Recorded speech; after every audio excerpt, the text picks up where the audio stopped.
ஏன் தோழர் பொண்ணுங்க இப்படி இருக்காங்க? பொண்ணுங்க ரொம்ப பாவம் தோழா. வீட்டுல இருக்கவங்க கிட்ட இந்த ஆம்பளை நாய்ங்க அன்பா ஆசையா 4 வாரத்தை உட்கார்ந்து பேசுறாங்களாயா. நீ சாப்பிட்டியா, நீ தூங்குனியா, நீ கட்டிக்கிட்டு இருக்க புடவை ரொம்ப நல்லா இருக்குமா, நேத்து நீ வச்சு கொடுத்த ரசம் ரொம்ப சூப்பர்மா அப்படின்னு எவனா சொல்றானாயா.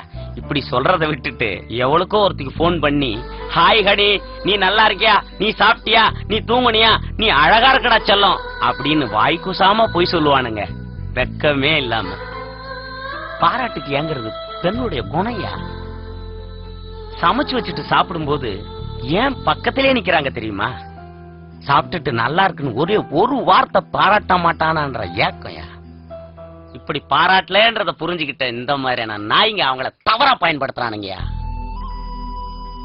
ஒரு நாளைக்கு சாரின்ற ஒரு வார்த்தைய குறைந்தபட்சம் 100 தடவை பயன்படுத்துறோம். எங்கோ யாரோ முகம் தெரியாத ஒருத்தர்கிட்ட சாரி சொல்ற நீங்க ஏன் பொண்டாட்டிக்கிட்டையும் காதலிக்கிட்டையும் சொல்ல மாட்டீங்க?